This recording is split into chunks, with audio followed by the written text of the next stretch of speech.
Last class में हमने nucleus properties के बेसिस क्या क्या हैं उनका अध्ययन किया था।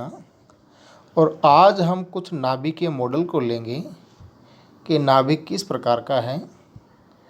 चैप्टर के शुरुआत में हमने कुछ एटॉमिक मॉडल लिए थे। उन एटॉमिक मॉडल के आधार पर हमने यह जाना कि एटम किस प्रकार का है, परमाणु किस प्रकार का है, उसका स्वरूप कैसा है। और उनमें उन सब में हमने पढ़ा था कि एक तो जे थॉमसन मॉडल था और सबसे इम्पोर्टेंट जो था वो था रदरफोर्ड एटॉमिक मॉडल। और उस रदरफोर्ड एटॉमिक मॉडल के द्वारा हमने यह देखा कि एटम का जितना भी मास होता है, द्रव्यमान होता है, वो किसी एक स्थान पर केंद्रित रहता है और उस स्थान को हमने न्यूक्लियस कहा, नाभिक कहा। फिर बाद में हमने यह जाना कि इस नाभिक के अंदर प्रोटॉन और न्यूट्रॉन उपस्थित रहते हैं, तीसरा कोई पार्टिकल नहीं है। नाभिक में प्रोटॉन और न्यूट्रॉन है। प्रोटॉन पॉजिटिवली चार्ज पार्टिकल हैं और न्यूट्रॉन जो है वो न्यूट्रल पार्टिकल है, जिनको हमने न्यूक्लियस कहा, न्यूक्लियस नहीं, जिनको हमने न्यूक्लियन कहा। न्यूक्लियन का अर्थ है प्रोटॉन और न्यूट्रॉन, कोई भी हो सकते हैं। अब नाभिक के अंदर ये प्रोटॉन और न्यूट्रॉन या ये न्यूक्लियॉन किस प्रकार से व्यवस्थित रहते हैं, इन सब का ज्ञान अब से पहले जितने भी लेसन हमने लिए हैं, चैप्टर हमने पढ़े हैं, उनमें कहीं पर भी नहीं आया कि नाभिक के अंदर प्रोटॉन और न्यूट्रॉन या न्यूक्लियॉन किस प्रकार से व्यवस्थित रहते हैं, अर्थात नाभिक का स्वरूप कैसा है। इस नाभिक के स्वरूप को जानने के लिए विभिन्न मॉडल बनाए गए कि नाभिक में न्यूक्लियॉन किस प्रकार से व्यवस्थित है। और उन मॉडल में सबसे इम्पोर्टेंट जो थे, उनमें से दो मॉडल सबसे इम्पोर्टेंट है, मुख्य है। एक तो था लिक्विड ड्रॉप मॉडल और दूसरा है सेल मॉडल। अपने सिलेबस के अंदर लिक्विड ड्रॉप मॉडल दिया हुआ है, जिसका हम आज अध्ययन करेंगे। और फिर इन मॉडल्स के द्वारा ही नाभिक में होने वाली कई प्रक्रियाओं की व्याख्या सफलतापूर्वक की गई। तो सबसे पहले हम लेते हैं कि लिक्विड ड्रॉप मॉडल क्या है। लिक्विड ड्रॉप मॉडल और लिक्विड ड्रॉप मॉडल में क्या है कि जो हमने न्यूक्लियस लिया है, नाभिक लिया है, उस नाभिक की दो प्रॉपर्टीज ऐसी है जो कि किसी लिक्विड के तुल्य है, लिक्विड ड्रॉप के तुल्य है। नाभिक की ऐसी दो प्रॉपर्टीज हैं जो कि लिक्विड ड्रॉप की प्रॉपर्टीज के तुल्य हैं, उसके समान है। अब वो दोनों प्रॉपर्टीज कौन सी है, उन दोनों प्रॉपर्टीज को हम देखते हैं कि नाभिक के अंदर हमने देखा, जब हमने बाइंडिंग एनर्जी पर न्यूक्लियॉन का ग्राफ खींचा था, सभी नाभिकों को लेकर के उनकी बाइंडिंग एनर्जी पर न्यूक्लियॉन निकाल करके जब उनका ग्राफ प्लॉट किया, तो उस ग्राफ से हमको ज्ञात हुआ कि जब ऐसे नाभिक जिनकी द्रव्यमान संख्या 20 से अधिक हो या 180 से कम हो, द्रव्यमान संख्या जो है या तो 20 से अधिक हो या 180 से कम हो, तो ऐसे नाभिकों की प्रति न्यूक्लियन बंधन ऊर्जा लगभग एक समान रहती है या नियत रहती है।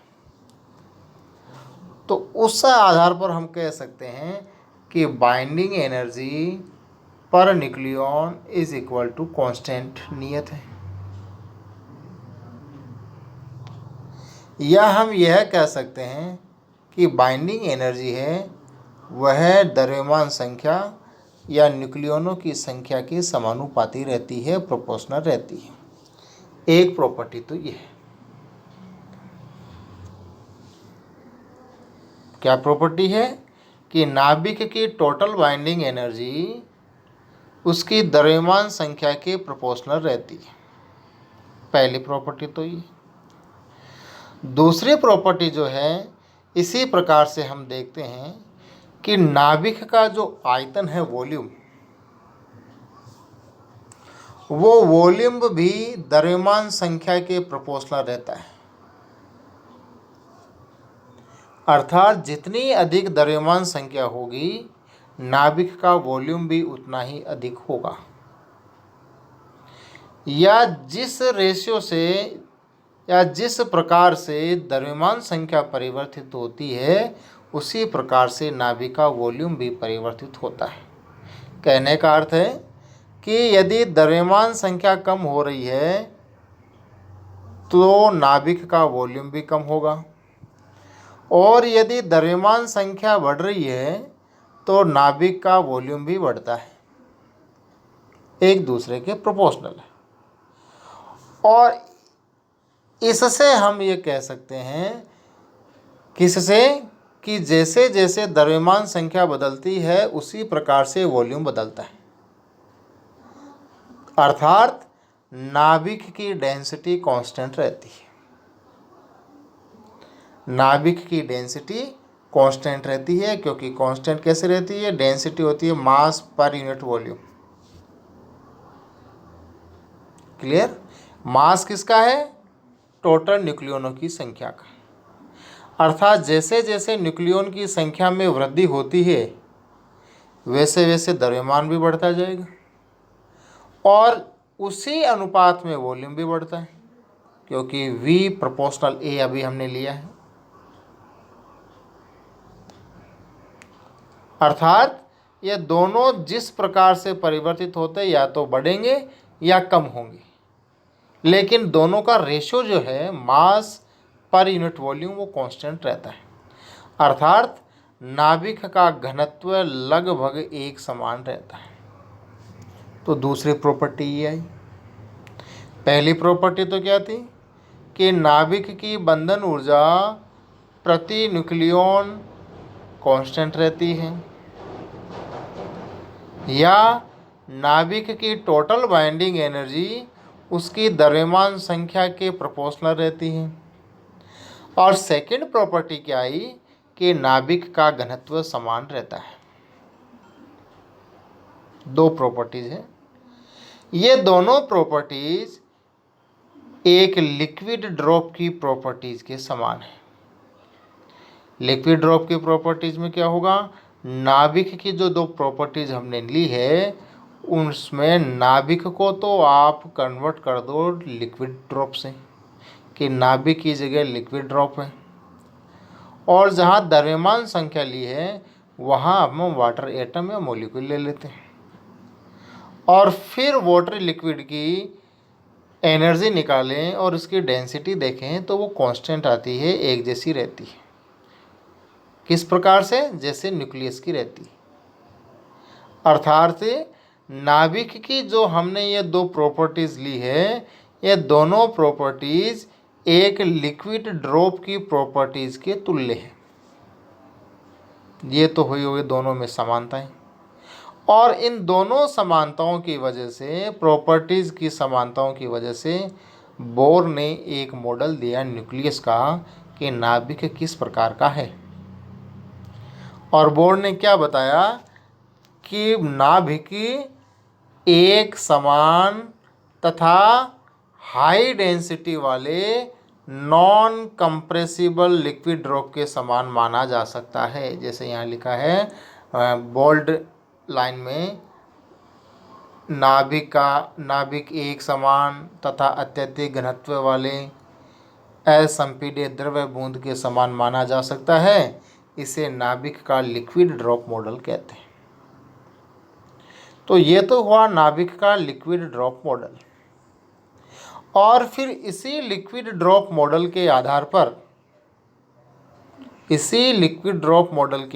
पर वॉन विजेगर नाम के साइंटिस्ट ने द्रव्यमान संख्या A, परमाणु क्रमांक Z के पदों में बाइंडिंग एनर्जी का सेमी एम्पिरिकल फॉर्मूला दिया, जिसे हम न्यूक्लियस का सेमी एम्पिरिकल मास फॉर्मूला कहते हैं। सामान्य जो बाइंडिंग एनर्जी का फॉर्मूला है वो हमने पढ़ा कि binding energy E B is equal to delta M, जिसको हमने मास डिफेक्ट कहा था, और इसी मास डिफेक्ट को सी स्क्वायर से मल्टीप्लाई कर दें तो हमें बाइंडिंग एनर्जी मिलती है। ये बाइंडिंग एनर्जी का जो फॉर्मूला है वो बाइंडिंग एनर्जी का फॉर्मूला किस रूप में है? E B is equal to delta M into C square, और डेल्टा एम क्या है? Mass defect. और ये मास डिफेक्ट क्या है? मास डिफेक्ट है कि नाभिक के अंदर जितने भी प्रोटॉन हैं उन प्रोटॉन के द्रव्यमान और जितने भी न्यूट्रॉन हैं A minus Z multiply by M N, उनके द्रव्यमान के योग में से हम न्यूक्लियस का द्रव्यमान कम कर देते हैं कि दोनों के बीच का डिफरेंस क्या? वो मास डिफेक्ट है। तो यहाँ पर अगर हम बाइंडिंग एनर्जी देखें तो बाइंडिंग एनर्जी देखिए किस फॉर्म में है। एक तो परमाणु क्रमांक Z के पदों में है और द्रव्यमान संख्या A के पद में है, बाकी तो MP और MN वो कांस्टेंट है। अर्थात इसी लिक्विड ड्रॉप मॉडल के आधार पर वॉन तथा विजेकर ने 1935 में द्रव्यमान संख्या A तथा परमाणु क्रमांक Z के पदों में बाइंडिंग एनर्जी का एक सेमी एम्पिरिकल मास फॉर्मूला दिया। अब सामान्य जो फॉर्मूला था उस फॉर्मूले में जो बाइंडिंग एनर्जी है वो बाइंडिंग एनर्जी किस पर डिपेंड करती है? वो बाइंडिंग एनर्जी डिपेंड करती है सिर्फ मास डिफेक्ट पे। जैसे फॉर्मूला लिखा था हमने, E B is equal to delta M multiply by C square. तो जितना मास डिफेक्ट होगा बाइंडिंग एनर्जी उतनी ही होगी, क्योंकि सी स्क्वायर की वैल्यू तो कांस्टेंट है। या डेल्टा एम जितना कम होगा बाइंडिंग एनर्जी भी उतनी ही कम होगी। ये बाइंडिंग एनर्जी का सामान्य फॉर्मूला है। लेकिन बाद में विजेकर और बेथे ने बताया कि जैसे सामान्य फॉर्मूला हमने यहाँ पढ़ा कि बाइंडिंग एनर्जी किस पर निर्भर करती है? सिर्फ मास डिफेक्ट डेल्टा एम पर। उन्होंने कहा कि नहीं, बाइंडिंग एनर्जी मास डिफेक्ट के अलावा अन्य कारकों पर भी निर्भर करती है। और वो कारक कौन कौन से थे? एग्जाम्पल के तौर पर सरफेस टेंशन उन्होंने लिया कि न्यूक्लियस की बाइंडिंग एनर्जी जो है उसके सरफेस टेंशन पर निर्भर करती है। न्यूक्लियर बाइंडिंग एनर्जी जो है उसकी सरफेस एनर्जी पर निर्भर करती है या सरफेस पर निर्भर करती है। तो इन सब कारकों को लेकर के उन्होंने बाइंडिंग एनर्जी का जो फॉर्मूला दिया कि बाइंडिंग एनर्जी किस किस पर निर्भर करती है, बाइंडिंग एनर्जी किस किस पर निर्भर करती है, वो कुछ कारक दिए। और वो कारक कौन कौन से थे? यहाँ लिखा है कि बाइंडिंग एनर्जी किस किस से मिलकर के बनी हुई है, और वो मिलकर के बनी हुई है। इस इक्वेशन को देखिए, इक्वेशन नंबर 2 को, A B is equal to E V plus E S plus E C plus E A plus E P. यहाँ ई वी जो है वॉल्यूम एनर्जी है, ई एस जो है सरफेस एनर्जी है, ई सी जो है कूलॉम्ब एनर्जी है, ई ए जो है एसिमेट्रिक एनर्जी है, और ई पी जो है वो पेयर एनर्जी। तो बाइंडिंग एनर्जी की वैल्यू इस इक्वेशन 2 से निकाल करके जब हम इक्वेशन फर्स्ट में रखते हैं तो यहाँ से हमें मिलती है वैल्यू न्यूक्लियस मास की, जिसको हम सेमी एम्पिरिकल मास फॉर्मूला कहते हैं। अब ये फॉर्मूला कहाँ से आया? ये फॉर्मूला वहीं अपना जो सामान्य बाइंडिंग एनर्जी का फॉर्मूला है, मैं इसको एक बार वापस लिखता हूँ, वहीं से आया है कि E B is equal to, mass defect को लिख रहा हूँ ब्रैकेट Z एम पी की जगह एम एच लिखा इन्होंने, क्योंकि प्रोटॉन और हाइड्रोजन का द्रव्यमान समान होता है। Plus A minus Z multiply by M N, ये तो मास डिफेक्ट, सॉरी माइनस, इसी में से माइनस होना है, minus M multiply by C square. अब इस फॉर्मूले में जो मास डिफेक्ट हमने लिया है डेल्टा एम, जो मास डिफेक्ट हमने लिया है डेल्टा एम, वो डेल्टा एम है, ये जो पूरा ब्रैकेट है यहाँ से लेकर के यहाँ तक, इसकी यूनिट है atomic mass unit, atomic mass unit. और एटॉमिक मास यूनिट जो है वो इलेक्ट्रॉन वोल्ट में होती है, मिलियन इलेक्ट्रॉन वोल्ट पर सी स्क्वायर की इक्विवेलेंट। अर्थात यहाँ पर जो मास डिफेक्ट था वो मास डिफेक्ट हमने एटॉमिक मास यूनिट में लिखा है, और एटॉमिक मास यूनिट को अगर इक्विवेलेंट कोई डायमेंशन देखें तो वो आती है मिलियन इलेक्ट्रॉन वोल्ट पर सी स्क्वायर। यह वैल्यू जब इसके साथ पुट करते हैं तो इस सी स्क्वायर से ये सी स्क्वायर तो कैंसिल हो जाता है, और फिर ई बी का जो फॉर्मूला बचता है वो ई बी का फॉर्मूला बचता है अपने पास, E B is equal to Z M P plus A minus Z M N minus M, यहाँ तक सिर्फ ब्रैकेट ब्रैकेट बचता है, सी स्क्वायर कैंसिल हो जाता है। और जब यहाँ से हम इस न्यूक्लियस मास की वैल्यू निकालते हैं तो फिर हमें इक्वेशन नंबर फर्स्ट मिलती है जो यहाँ लिखी हुई। तो इक्वेशन फर्स्ट इस प्रकार से आई हमारी।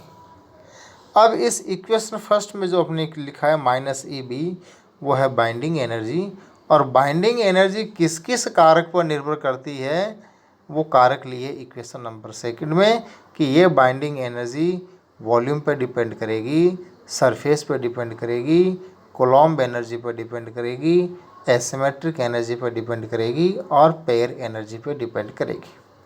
कुल मिलाकर के टोटल जो कारक लिए हैं वो 5 कारक लिए हैं, और इन 5 कारकों से मिलकर के जो एनर्जी आएगी वो न्यूक्लियस की बाइंडिंग एनर्जी आएगी। अब तक हमने जो सामान्य फॉर्मूला लिया है उस सामान्य फॉर्मूले में हमने सिर्फ वॉल्यूम एनर्जी को लिया है। न्यूक्लियस की जो बाइंडिंग एनर्जी ली है वो सिर्फ वॉल्यूम एनर्जी ली है कि E B is equal to E V, और वो ई वी क्यों ली है, क्योंकि वॉल्यूम प्रोपोर्शनल होता है द्रव्यमान संख्या ए की, और द्रव्यमान संख्या ए के प्रोपोर्शनल होते हैं बनने वाले बॉन्ड की संख्या, जो हमने देखा था बाइंडिंग एनर्जी पर न्यूक्लियन या न्यूक्लियस की सेचुरेशन प्रॉपर्टी में, न्यूक्लियस की सेचुरेशन प्रॉपर्टी में। न्यूक्लियस की सेचुरेशन प्रॉपर्टी क्या कह रही थी, सेचुरेशन प्रॉपर्टी यह कह रही थी कि न्यूक्लियस की बाइंडिंग एनर्जी उसके द्रव्यमान संख्या के प्रोपोर्शनल रहती है, या यहाँ पर कहे दूसरे की न्यूक्लियस का जो वॉल्यूम है वो भी द्रव्यमान संख्या के प्रोपोर्शनल रहता है। तो हम दोनों से संबंध निकाल सकते हैं कि न्यूक्लियस की बाइंडिंग एनर्जी न्यूक्लियस के वॉल्यूम के प्रोपोर्शनल रहती है। जितना अधिक वॉल्यूम होगा बाइंडिंग एनर्जी उतनी अधिक होगी, जितना वॉल्यूम कम होगा बाइंडिंग एनर्जी उतनी ही कम होगी। तो अब तक हमने जो फॉर्मूला लिया है वो फॉर्मूला लिया है कि बाइंडिंग एनर्जी में कौन सी एनर्जी शामिल की थी, सिर्फ वॉल्यूम एनर्जी को। अब जो बेथे और विजेकर ने काम किया, उन्होंने इस वॉल्यूम एनर्जी के अतिरिक्त 4 प्रकार की एनर्जी और ली है। उनमें थी surface energy, coulomb energy, asymmetric energy और पेयर एनर्जी। अब सबसे पहले लेते हैं वॉल्यूम एनर्जी को। जैसा कि बताया अभी कि वॉल्यूम एनर्जी कौन सी होगी, आयतन ऊर्जा कौन सी होगी, आयतन ऊर्जा होगी कि किसी भी नाभिक के वॉल्यूम में कितने द्रव्यमान संख्या, कितने न्यूक्लियन है, उसको हम ए से लिखते हैं। और जितना अधिक ए होगा न्यूक्लियस की सेचुरेशन प्रॉपर्टी से हम कह सकते हैं कि उसकी बाइंडिंग एनर्जी भी उतनी ही होगी या उसकी वॉल्यूम एनर्जी उतनी ही होगी, अर्थात volume energy is proportional to A. और वहाँ से देखे वैल्यू तो ये आती है इक्वेशन नंबर 3 कि volume energy proportional to A, proportional sign को हटा करके इक्विवेलेंट साइन में कन्वर्ट करते हैं तो कांस्टेंट राशि आती है, कांस्टेंट वैल्यू आती है, और इसको लिखा ए वी से, जो कि एक कांस्टेंट वैल्यू है। फिर लेते हैं सरफेस एनर्जी ई एस, और सरफेस एनर्जी को समझाने के लिए यहाँ पर एक चित्र संख्या 2.5 से देखो इसने शो किया। उसने एक नाभिक बनाया है और नाभिक के अंदर, नाभिक को डॉटेड लाइन से बनाया एक स्फीयर की फॉर्म में, और उस नाभिक के अंदर सॉलिड लाइन से छोटे छोटे स्फीयर बना रखे, गोले बना रखे, वो न्यूक्लियन है। यदि इन न्यूक्लियनों में से किसी बीच के न्यूक्लियन को उठा ले, जैसे मान लो ये न्यूक्लियन ले लिया, रेड डॉट से शो कर रहा हूँ, ये न्यूक्लियन ले लिया। अब यह न्यूक्लियन चारों तरफ से विभिन्न न्यूक्लियनों से घिरा हुआ है, अर्थात यह न्यूक्लियन चारों तरफ से सभी न्यूक्लियनों के द्वारा बंधा हुआ है, समान फोर्स के द्वारा बंधा हुआ है। लेकिन यदि हम सरफेस वाले ले लें, जो सरफेस को टच कर रहे हैं न्यूक्लियन, जैसे ये वाला है, इसको तो समझा ही दिया जैसे ये है। अब ये लेते हैं ये न्यूक्लियन। अब इस न्यूक्लियन को देखें तो इस न्यूक्लियन के सिर्फ नाभिक के अंदर की ओर ही 3 न्यूक्लियन ऐसे हैं, ये वाले, जो कि इसको अट्रैक्ट कर रहे हैं। बाकी उसकी ऊपर की जो सरफेस है उसको अट्रैक्ट करने वाला या बॉन्ड बनाने वाला इधर कोई न्यूक्लियन नहीं। इसका मतलब ये हुआ कि इसकी energy, surface energy, binding energy कुछ कम होगी, और वो कम किसके तुल्य होगी, किसके इक्विवेलेंट होगी, इस सरफेस के इक्विवेलेंट। जितना ये पृष्ठीय क्षेत्रफल होगा, सरफेस एरिया होगा, उसकी एनर्जी उतनी ही कम हो जाएगी, या जो न्यूक्लियस की हमने बाइंडिंग एनर्जी ली थी, वो बाइंडिंग एनर्जी इस सरफेस एनर्जी के इक्विवेलेंट कम हो जाएगी।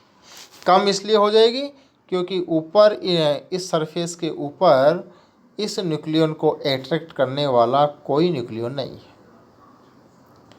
तो हम कह सकते हैं कि पहले इसके सरफेस एनर्जी निकाल लेते हैं, और वो सरफेस एनर्जी है ई एस प्रोपोर्शनल पृष्ठीय क्षेत्रफल सरफेस एरिया के इक्विवेलेंट, या सरफेस एरिया के प्रोपोर्शनल। नेगेटिव साइन इसलिए लिया है क्योंकि एनर्जी लास्ट में कम होगी। सोल्व करें पृष्ठीय क्षेत्रफल का सामान्य फॉर्मूला 4πr², और r इज इक्वल टू होता r0 a की पावर 1/3।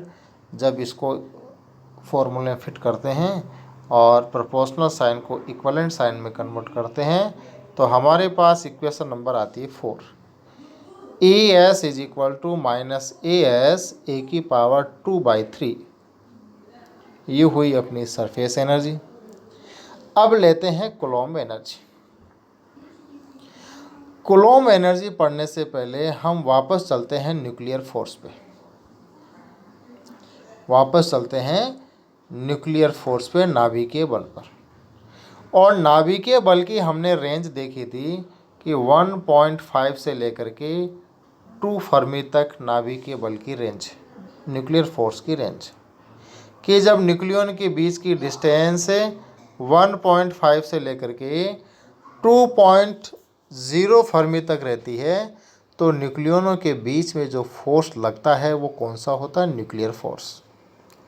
लेकिन यही रेंज जब 0.5 फर्मी के आसपास रहती है, तो हमने कहा था कि उस समय न्यूक्लियनों के बीच रिपल्सिव फोर्स लगता है। अब वो रिपल्सिव फोर्स निर्भर करता है कि नाभिक के अंदर प्रोटॉन की संख्या कितनी है। अर्थात यदि नाभिक में प्रोटॉनों की संख्या बढ़ती है तो उस प्रतिकर्षण बल का मान भी बढ़ता है। और जब प्रतिकर्षण बल का मान बढ़ेगा तो तय है बाइंडिंग एनर्जी कम होगी। अब वो बाइंडिंग एनर्जी किसके प्रोपोर्शनल कम होगी? वो कम होगी कि दोनों के बीच में, न्यूक्लियनों के बीच में प्रतिकर्षण बल कितना लग रहा है। तो कूलाम ने बताया कि नाभिक में प्रोटॉनों की स्थितिज ऊर्जा का सूत्र निम्न होता है। डेरिवेशन नहीं इसका, वो फॉर्मूला ये था, EC इज इक्वल टू -3/5 के Z-1E² R। नेगेटिव साइन इसलिए आया क्योंकि ये भी बाइंडिंग एनर्जी को कम करेगा। क्यों? क्योंकि रिपल्सिव फोर्स है, रिपल्सिव एनर्जी।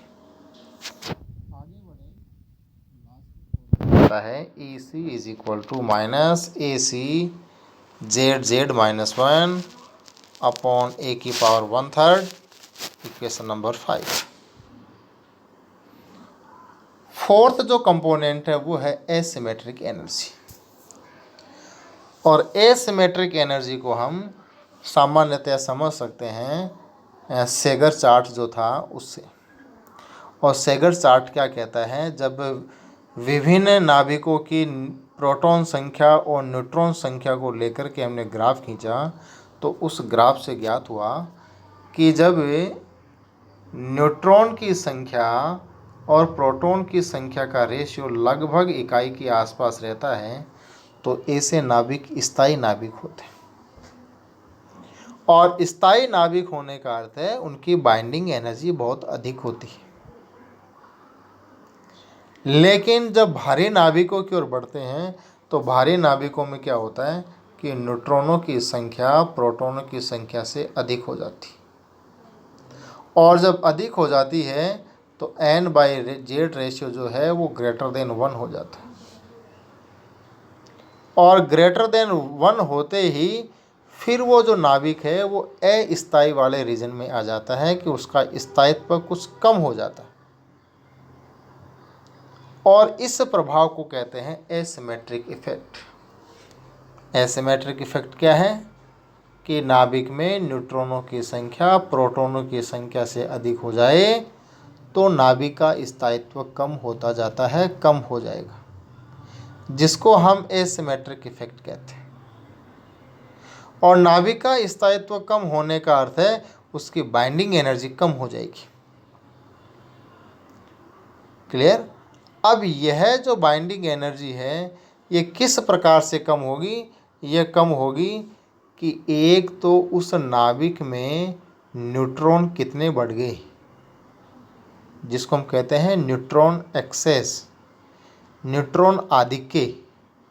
और वो न्यूट्रॉन आधिक्य है A-Z कि यह बाइंडिंग एनर्जी किस प्रकार से कम होगी? वो कम होगी न्यूट्रॉन आधिक्य के वर्ग के प्रोपोर्शनल, अर्थात A-Z² के प्रोपोर्शनल। तो ये न्यूमरेटर में जो वैल्यू है, और द्रव्यमान संख्या A के inversely proportional, it mean upon A। और ये इसको जब सोल्व करते हैं आगे तो हमें इक्वेशन नंबर 6 मिलती है, जहाँ EA is equal to -a subscript capital A-2Z² upon A।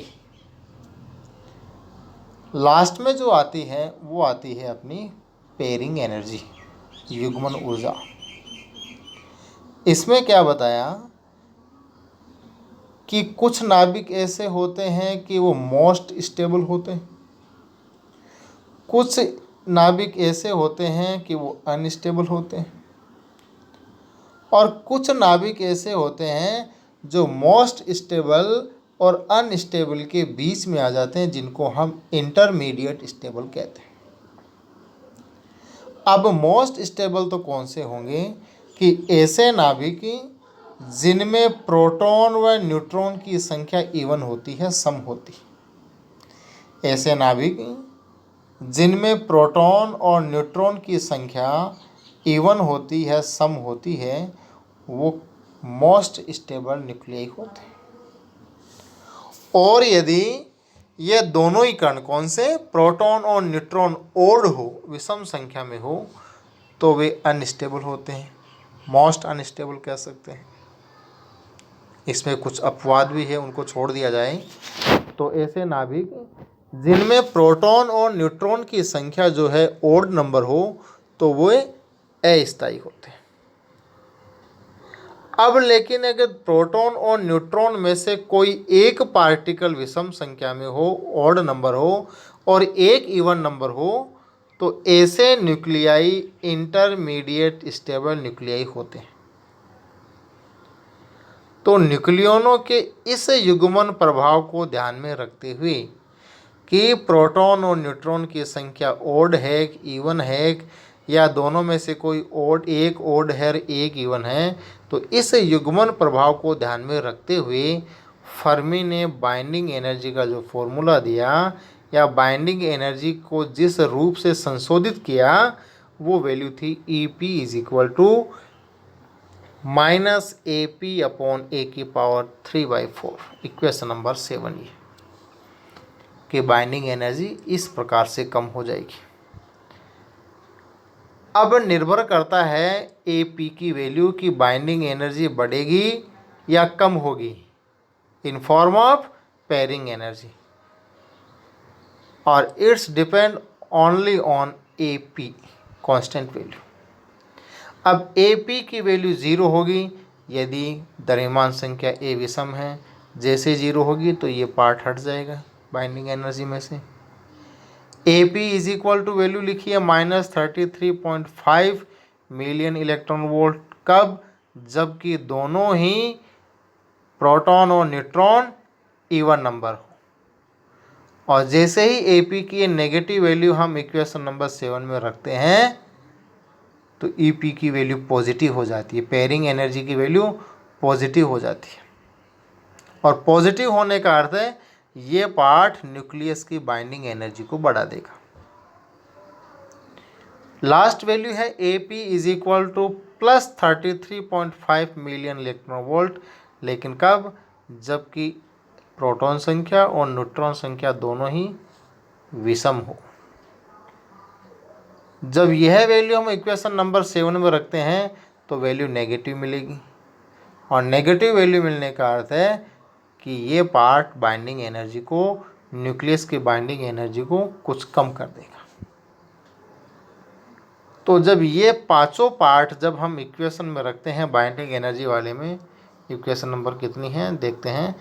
Equation number 2 में AV हमने कैलकुलेट किया, ES कैलकुलेट किया, AC कैलकुलेट किया, EA कैलकुलेट किया और लास्ट में EP कैलकुलेट किया।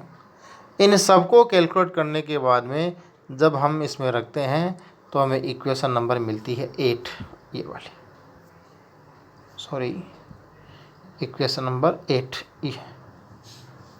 AB is equal to AVA minus AS A⁴ minus AC ZZ -1 A⁴ minus EA A-2Z² और लास्ट में है -AP A⁴।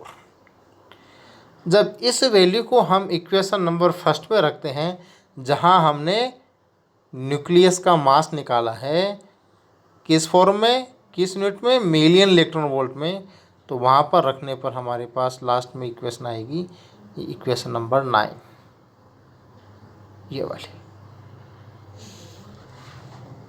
M is equal to ZMH plus A minus ZMN minus EB, और EB की वैल्यू equation number 9 को जब put करते हैं तो ये वैल्यू आती। तो ये जो फॉर्मूला है इक्वेशन नंबर 9 ये कहलाता है सेमी मास एम्पिरिकल फॉर्मूला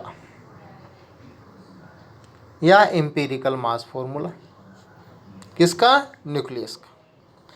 यहाँ एक ग्राफ दिया है और इस ग्राफ में जो हमने 5 प्रकार की एनर्जी निकाली है, एक तो वॉल्यूम एनर्जी कि वॉल्यूम एनर्जी द्रव्यमान संख्या के साथ किस प्रकार से परिवर्तित होती है, तो वो कांस्टेंट रहती है, तो ये कांस्टेंट वक्र है।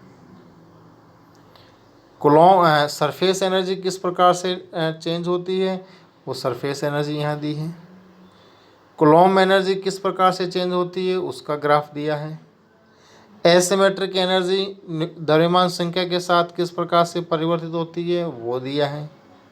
और जब इन पांचों को मिला दिया जाए और टोटल बाइंडिंग एनर्जी निकाली जाए और वो टोटल बाइंडिंग एनर्जी द्रव्यमान संख्या के साथ किस प्रकार से परिवर्तित होती है वो ग्राफ ये है, total binding energy, equation number 8।